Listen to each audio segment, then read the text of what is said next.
Hi అండి. ఈరోజు menu వచ్చేసి పులగంద పులుసు. టేస్టీగా చాలా బాగుంటుంది.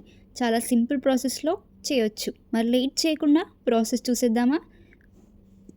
ఫస్ట్ ఈ ప్రాసెస్ కోసం పులగంద లేదా కందగడ్డ అని కూడా అంటారు. ప్రాపర్గా వాష్ చేసి కట్ చేసుకోవాలి. ఇంగ్లీష్లో అయితే యామ్ అని అంటారు.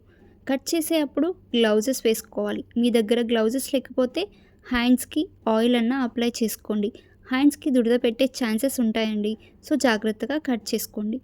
దీనిపైన ఉన్న స్కిన్ అంతా తీసేసి తర్వాత మీడియం సైజ్ క్యూబ్స్ లాగా కట్ చేసుకోండి.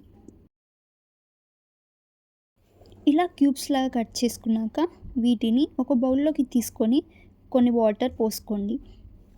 ఇందులో చింతాకు వేసుకోండి. చింతాకు వేయడం వలన ఓరల్ ఇన్ఫెక్షన్ కానీ పండ్లు డ్యామేజ్ అవ్వకుండా ఉండాలన్నా అండ్ మంచి పులుపు ముక్కలకి పట్టాలన్నా చింతాకు వేసుకోవాలండి. ఇందులోకి 1 స్పూన్ పసుపు, 1 స్పూన్ సాల్ట్ వేసి 70% వరకు ఉడికించాలి. మీరు కుక్కర్లో అయినా వేసుకోవచ్చు. ఇలా 70% వరకు ఉడికించాలి. ఉడికిందో లేదో తెలియాలి అంటే ఇలా ఒక పీస్ తీసుకొని చెక్ చేసుకోండి. ఇందులో ఉన్న వాటర్ అంతా డ్రైన్ చేసి నెక్స్ట్ ఒక బౌల్ తీసుకొని 2 స్పూన్స్ ఆయిల్ వేసి ఆయిల్ హీట్ అయ్యాక 1 స్పూన్ ఆవాలు, 1 స్పూన్ జీలకర్ర, 2 గ్రీన్ చిల్లీస్ వేసి కాస్త ఫ్రై చేయండి. అవి ఫ్రై అయ్యాక మనం చాప్ చేసుకున్న ఆనియన్ స్లైసెస్ వేసి కొంచెం ఫ్రై చేసుకుందాం. ఇలా ఫ్రై అయ్యాక నెక్స్ట్ ఇందులోకి కరివేపాకు వేసుకోండి. కొద్దిగా ఇంగువ కూడా వేసుకోండి. టేస్ట్ బాగుంటుంది. నెక్స్ట్ 1 స్పూన్ వరకు అల్లం వెల్లుల్లి పేస్ట్ వేసి ఒక 2 మినిట్స్ ఫ్రై చేసుకోవాలి. అలాగే ఇందులోకి 1/2 స్పూన్ పసుపు వేసి ఒకసారి మొత్తం మిక్స్ చేసుకోండి. ఇలా మొత్తం మిక్స్ అయ్యాక మనం బాయిల్ చేసుకున్న కందగడ్డ పీసెస్ని వేసుకుందాం. వీటిని ఒకసారి మొత్తం మిక్స్ చేసి ఒక 2 మినిట్స్ వరకు ఫ్రై చేసుకోవాలండి. ఇలా 2 మినిట్స్ ఫ్రై అయిన తర్వాత 1/2 కప్ వరకు చింతపండు రసంని వేసుకోండి.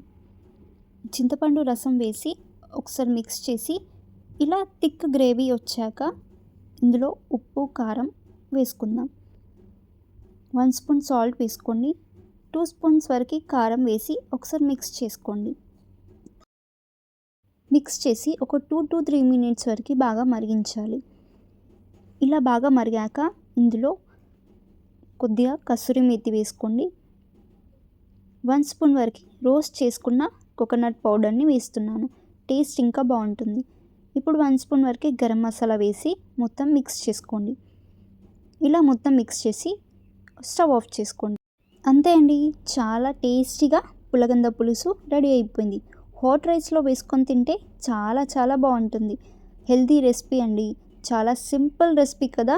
మరి లేట్ చేయకుండా మీరు కూడా ట్రై చేయండి.